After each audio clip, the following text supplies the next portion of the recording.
오늘은 시편 42편의 1절과 2절의 말씀으로 제목은 하나님의 회복의 은혜라고 하는 말씀으로 함께 나눠보고자 합니다.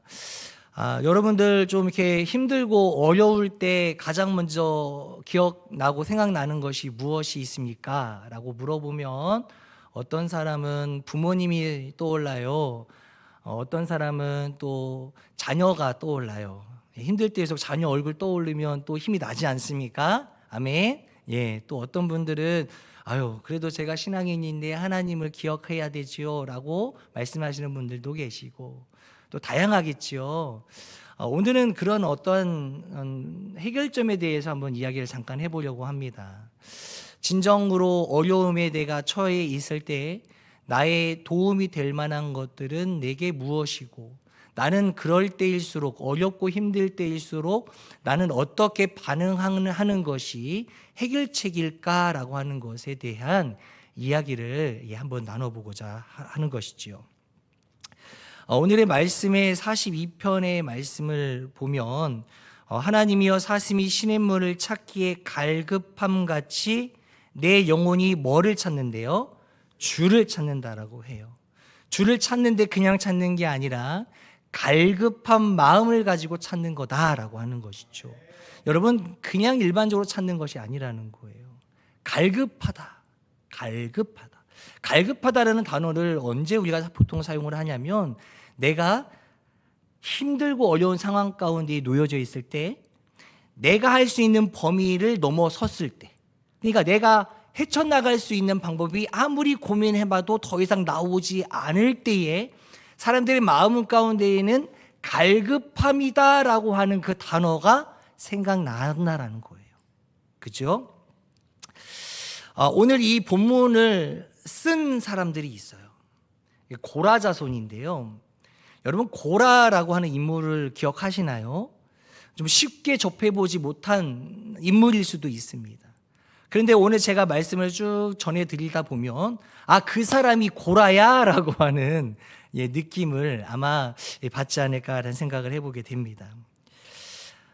성경 인물 중에 하나님께 반역하고 하나님 앞에 교만으로 무장되었을 때 땅이 갈라져서 삼켜진 인물이 있잖아요. 그죠? 그 사람이 고라예요. 고라라고 하는 사람은 어떠한 인물이냐? 오늘 말씀을 준비하진 않았지만 민수기 16장 1절의 말씀에 보면 이런 이야기가 있어요. 거기에 보면 이렇게 써 있습니다. 고라가 어떤 인물인지.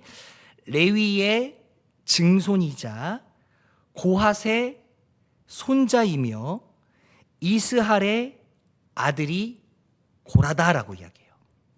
자, 이렇게 이야기해 보면 어디야? 이 사람이 누구야? 어떤 인물이야? 어떤 시대를 살았다는 사람이야? 라고 헷갈릴 수 있어요. 자, 그런데 고라의 아버지가 이스할인데 이스할의 아버지가 고랏이에요. 고핫. 자, 근데 이 고핫이 누구냐면 여러분들 이 고핫의 첫째 아들과 둘째 아들을 보면 돼요. 첫째 아들이 아므람이에요. 그리고 둘째 아들이 이스할입니다. 여러분, 아므람의 자녀가 누굴까요? 모세와 아론이에요. 그러니까 첫째 아들 아므람의 아들이 모세와 아론이고, 그리고 둘째 아들 이스할이라는 거예요. 이스할. 자, 그렇게 나와요. 자, 그러면 모세와 고라는 어떤 지간이냐면 사촌지간이에요. 사촌지간이에요. 자, 바로 이 고라가 민수기 16장에서 하나님께 반역하다가 땅이 갈라져 삼켜짐을 받았던 사람이었고, 그런데 중요한 것은 이 사람이 왜 땅이 갈라져서 삼킴을 당하여 죽음을 당할 수밖에 없었는지를 우리가 좀 알 필요가 있겠죠. 왜 땅이 갈라졌을까요? 왜 고라가 그때 당시에 죽음을 처할 수밖에 없었는지요? 그거에 대한 물음은 이렇게 답할 수 있습니다. 고라는 모세와 아론을 시기했던 사람이었어요. 왜요? 왜 시기했을까요? 하나님이 분명 이 모세와 아론을 인도자로 사용하고 있는데 왜 시기했을까요? 그 마음 가운데 뭐가 들어갔냐면 교만이라고 하는 것이 들어갔기 때문이었어요. 교만이 그의 마음을 자리 잡고 있었기 때문에 모세와 아론의 그 자리, 그 위치, 그 직급을 바라보면서 나도 저 위치에 올라가고 싶다고요 라고 소리치는 거예요. 그러니 제사장들이 하는 이야기에 대해서 이들이 알아들었을까요? 순종하지 않았다라는 거예요. 불복하는 모습을 보였다라는 겁니다. 결국 이로 인하여서 하나님은 심판을 하심으로 그 고라뿐만이 아니라 고라의 가족들과 함께 땅에 삼켜지게끔 땅의 입을 벌려버렸다라는 거예요. 결국은 뭐 하냐면 아주 끔찍한 결말을 맞이할 수밖에 없었던 비참한 인생을 산 이 고라였다라는 것입니다. 하지만 오늘 제가 이 고라의 인물에 관련하여 설교를 준비한 것은 이후에 놀라운 사건이 있기 때문에 제가 이 설교를 준비한 것이죠. 고라는 하나님께 반역하여 땅의 가족과 함께 삼킴을 당한 사람이었고, 그렇게 이 고라와 고라의 자손들은 끝이 난 것처럼 보였습니다. 하지만 그렇게 끝난 줄 알았던 고라의 가문에게서 다시 하나님께서 그들을 사용하시는 것을 보게 돼요. 결국은 결론을 말씀드리는 거지만 이 고라의 가문에서 어떤 이야기들이 퍼졌냐면, 여러분 우리가 시편을 많이 읽지 않습니까? 시편에 뭐 아삽이 쓴 시도 있고 다윗이 쓴 시도 있잖아요. 그런데 적지 않게 이 고라의 자손들이 쓴 시편도 기록되어 있습니다. 예, 그것은 뭐예요? 시편은 대부분 무엇을 이야기합니까? 하나님을 향하여 주의 손을 내밀어 주시옵소서, 나를 죽음의 골짜기에서 생명의 골짜기로 옮겨 주시옵소서, 나는 외롭고 쓸모가 없고 연약한 자인이 나를 붙잡아 주시옵소서 라고 하는 이야기들로 줄을 이어서 만들어진 것이 시편입니다. 그렇죠? 그런데 그런 부분의 시편의 일부를 이 고라의 자손들이 썼다라는 거예요. 여러분, 조금 전만 해도 제가 전해드렸던 말씀이 뭐예요? 고라는 하나님께 심판을 받았어요. 고라뿐만이 아니라 그들의 자손들도 심판을 받았어요. 그런데 후에는 하나님이 그에 남겨져 있는 자손들을 뭐 하셨다? 사용하셨다라는 거예요. 여러분, 하나님은요, 우리가 하나님이라고 하는 존재를 잘 생각해 보면요, 이런 이야기를 많이 할 때가 있어요. 하나님은 공의로우신 분이다. 그죠? 공의라고 하는 뜻이 무엇인가요? 여러분, 공의라고 하는 뜻이 뭐예요? 공자가 공평할 공자예요. 그리고 의자가요, 의롭다. 그러니까 옳을 의자예요. 자, 그럼 뭔 뜻이에요? 공평하고 옳은 것을 하신다라는 거죠. 그런 분이 하나님이신데, 하나님은 언제 공의를 나타내시냐면 심판하실 때, 하나님이 이 자가 내 사람이냐 내 사람이 아니냐를 판단하시고 그것에 대해서 하나님께서 결론을 내시려고 할 때 공의로움을 드러내시는 것이라는 거예요. 민수기 16장에서 하나님은 고라뿐만이 아니라 또 누군가의 죄를 보셨냐면 고라 혼자 하진 않았어요. 성경에 읽어보면 고라와 다단과 아비람과 온이라고 하는 이 네 인물이 하나님을 향하여 대적한 모습을 보아요. 사실은 모세를 대적했다라고 나와 있지만 하나님께서 사용하시는 모세를 대적했다라는 것은 곧 누구를 대적한 거예요? 하나님을 대적했다라는 것이에요. 그래서 하나님이 그들을 가만두지 않으시고 뭐 하신다? 공의로우신 주님께서 그들을 심판하신다라는 거예요. 여러분, 민수기 16장 32절의 말씀에 보면 이렇게 나와 있습니다. 땅이 그 입을 열어 그들과 그들의 집과 고라에게 속한 모든 사람과 그들의 재물을 뭐 했대요? 삼켰다라고 나와 있습니다. 이 부분이요, 바로 하나님의 공의로운 심판을 드러내는 부분이라는 거예요. 죄는요, 반드시 심판을 받아야 합니다. 거룩하신 하나님 앞에, 그러기 때문에 사람들은 그런 하나님 앞에 교만을 가지고 주님 앞에 설 수 없다라는 거예요. 주님 앞에는 내 모습 그대로를 주님 앞에 나아가 주님 앞에 서야지, 내 욕심과 내가 갖고자 하는 교만과 내가 개인적으로 바라고 원하는 것들을 가지고 주님 앞에 설 수는 없다라는 거예요. 따라해 볼까요? 하나님 앞에 내가 서기 위해서는 내 모습 그대로 주님 앞에 나아가야 합니다. 그런데 이들은요, 이 고라와 그 세 인물들은 뭐를 가지고 갔냐면 자신들의 교만, 자신들의 판단과 생각과 결론들을 다 가지고 가서 이렇게 해주세요, 저렇게 해주세요 라고 외쳤던 거예요.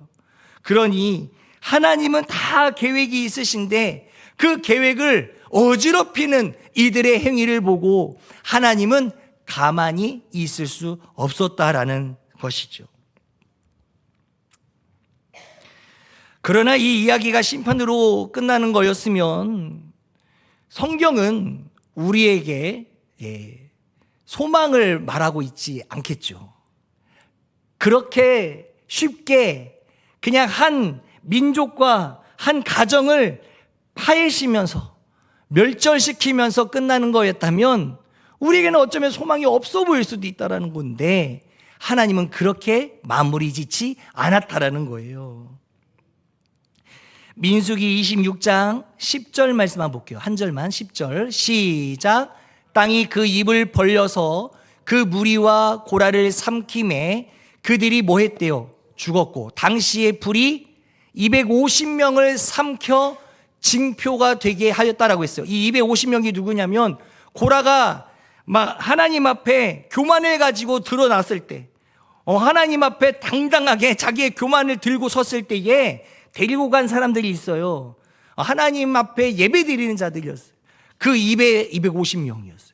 그 사람들 또한 불에 타 죽어버렸어요. 하나님께서 심판하셨다라는 겁니다. 그런데 11절의 말씀에 보니까 이렇게 써 있더라. 시작. 고라의 아들들은 죽지 아니하였다. 오늘 본문의 말씀이 42장의 말씀이었는데 쭉 읽다가 보면 죽어버렸네, 끝나버렸네 할 수 있어요. 그런데 한참 읽다가 보니까 26장에 와서 고라의 아들들은 죽지 않았대요. 여러분, 그 고라의 그 아들들이 아주 재빨라가지고 하나님의 심판을 피해서 살았던 걸로 생각하십니까? 아니죠. 아무리 빨라도 하나님의 심판을 피할 수 있을까요? 없을까요? 없어요. 그러면 이들은 어떻게 피할 수 있었을까요? 피한 게 아니라 하나님께서 보호하신 거예요. 여러분, 이 죄 많은 이 가정과 이 자손들을 하나님께서 분명 죽이셨다고 했는데 왜 살렸을까? 그것은 하나님의 계획이 있기 때문이죠. 그 이야기를 오늘 드리면서 마무리를 지려고 해요. 자, 그 하나님의 계획이 무엇이었을까? 여러분, 하나님께서 그 집안을 멸절시켰는데, 그래서 그들의 생명이 끊겼는데, 그래서 하나님께서 모든 것을 다 이제 덮으려고 하셨는데 후손을 남기셨다는 것은 곧 이것은 그들로 하여금 다시 주님 앞에 회복할 수 있는 여지를 하나님께서 남기셨다라는 겁니다. 하나님은 죄에 대해 철저하시는 공의로우신 분이십니다. 하지만 더불어 하나님께는 뭐가 있냐면 그 자녀를 사랑하는 사랑과 긍휼하심이 있다라는 겁니다. 그래서 그 죄를 심판하시면서 돌아올 여지를 남겨놓고 그 길을 통하여 긍휼과 자비를 얻게 하셨다라는 거예요. 그래서 그 길로 뭐 하기 위해서? 돌아오게끔 하시기 위해서 준비하시고 계획하신 하나님의 온전한 계획이 있다라는 것입니다. 이것을 가리켜 믿음의 성도들은 하나님의 은혜라고 이야기합니다. 우리는 하나님의 은혜 때문에 이 자리에 모이게 된 줄 믿습니다. 아멘. 자, 그러면 이 남겨져 있는 이 아들들을 통하여 자손들이 또 번창했겠죠. 자, 번창을 했는데 놀랍게도 아까 앞서 말씀드렸지만 시편에 보면 42편, 그 다음에 43편, 44, 45, 46, 47, 48, 49, 그리고 84편, 85편, 87편, 88편에 고라의 자손들이 하나님을 향하여 남겨놓은 메시지, 하나님의 도움을 구하는 그 시가 기록되어 있습니다. 고라가 쓴 시가 왜 성경에 들어왔을까? 왜 하나님은 시편에 기록하게 하셨을까? 그것은 우리에게 매우 중요하기 때문에 그렇습니다. 그러니 하나님께서 시편에 넣어 놓으신 것이지요. 이 시편의 말씀에 보면 그 마음 깊은 곳에서 나오는 하나님을 향한 갈망과 회개, 그리고 깊은 예배를 드리고자 하는 예배에 대한 마음들이 녹아져 있음을 보게 됩니다. 여러분들 이들이 썼던 이 시편의 말씀들을 쭉 훑어보며 이거 많이 들어본 말씀인데 하실 수 있어요. 이런 거죠. 하나님은 우리의 피난처시오 힘이시니 환난 중에 만날 큰 도움이시라. 아시죠? 고라 자손이 쓴 거예요. 또 어떤 말씀이 또 있냐면 주께 힘을 얻고 그 마음에 시온의 대로가 있는 자는 복이 있나이다. 이런 말씀도 있고, 주의 궁정에서의 한날이 다른 곳에서의 첫날보다 나은즉 악인의 장막에 사는 것보다 내 하나님의 성전 문지기로 있는 것이 좋사오니. 아멘. 네, 이러한 내용들이 곳곳에 써 있어요. 참 귀한 말씀이죠. 이때 당시 이 시가 쓰여진 것으로 끝나는 것이 아니라 이 시대의 사람들은 써놓고 뭐 했을까요? 계속 읊었어요. 찬양처럼 불렀단 말이에요. 성경 말씀처럼 읽어나갔단 말이에요. 그러면서 우리가 이 민족이, 우리 고라의 자손들이 살아있는 목적과 이유가 무엇인지를 하나님을 통하여 깨우쳤다라는 겁니다. 그들의 고백을 통하여 그들의 죄를 하나님 앞에 뉘우치고 늘 회개하는 마음으로 살아왔던 이 고라의 자손들의 모습들이었다라는 사실을 우리는 보게 된다라는 것입니다. 결국은 그의 조상이었던 이 고라는 교만 때문에 하나님 앞에 죽임을 당했죠. 그는 하나님의 집을 우습게 여겼죠. 그리고 결국 자신의 교만 때문에 그는 스스로 무너지고 말았죠. 그러나 남겨져 있는 이 고라의 자손들을 보십시오. 그들은 하나님의 집을 사모하였습니다. 그리고 하나님을 예배하며 찬양하는 인생을 누리고 살았습니다. 그리고 그들이 스스로가 회복의 통로가 되었습니다. 이것이 은혜인 것이죠. 이제는 하나님의 심판을 받음으로 멸망할 수밖에 없었던 그 자손들이 이제는 하나님의 은혜로 말미암아 살았을 때에 그들이 이제 이 인생들을 어떻게 살아가야 할런지에 대해서 방향을 잘 잡았다라는 사실입니다. 고라의 자손이 참 잘 살았어요. 그러니 하나님은 시편에 기록하게 하셨지 않습니까? 우리는 어떻습니까? 고라의 자손과 다른 인생을 우리는 살아가고 있습니다 라고 하나님 앞에 말할 수 있느냐라는 거예요. 하나님 앞에 우리 또한 죄인으로 설 수밖에 없는 것이에요. 그렇다면 고라 자손들처럼 우리가 하나님 앞에 서기 위해서는 나의 욕심과 나의 교만 덩어리들을 내려놓고 온전히 내 모습, 죄인된 그 모습 그대로 주님 앞에 나아가야 되는 것이 우리들의 모습이 되어야 될 줄 믿으시기를 바랍니다. 하나님이 원하시는 게 그거예요. 너도 죄가 많구나. 하지만 너도 고라의 자손처럼 내가 남겨놓았으니 너를 통하여 내가 일을 할 수 있도록 너의 마음을 개간하여라. 하나님은 그거를 원하시는 거예요. 죄인된 내 마음 가운데에 고라의 자손들처럼 남겨놓았던 그 인물들처럼 나도 이 땅 가운데 너를 아직 죽이지 아니하고 살게 하였사오니 내가 너를 통해 일할 수 있도록 너의 모든 걸 내려놓고 죄인된 있는 모습 그대로 나에게 앞에 서 있어라 라고 말씀하시면서 오늘도 우리에게 무엇을 극히 원하고 계시냐면 기도해야 된다. 말씀을 붙들어야 된다. 하나님은 그거를 우리에게 원하고 명령하신다라는 사실을 믿으셨으면 좋겠습니다. 우리의 가정에도 내 삶의 인생 가운데에서도 또 내가 오늘 하루를 살아가는 삶 가운데에서도 우리는 실수가 있을 수 있어요. 그리고 우리 안에서 지었던 죄들도 있을 수 있습니다. 다른 때보다 오늘 하루를 살아갈 때에 오늘 제일 많은 죄를 범하였을지도 모르겠습니다. 그런데 하나님께서 말씀하시는 것은 너가 그 모습 그대로 내 앞에 선다면 내가 땅의 입을 열어 너를 삼켜버릴지도 모른다 라고 우리를 경고하시는 거예요. 여러분, 우리가 교회에 왔을 때 처음에 하나님 앞에 예배드리기 전에 기도하지 않습니까? 왜 기도하나요? 오늘도 내가 예배 참석했으니 내 원하는 바를 들어주세요 라고 기도하시나요? 아니에요. 내가 온전하게 하나님 앞에 예배드릴 수 있도록 내 죄, 그 문제를 해결하기 위해서 기도하는 거잖아요. 그리고 온전한 모습으로 주님 앞에 영광 올려드리는 게 예배의 자리 아니겠습니까?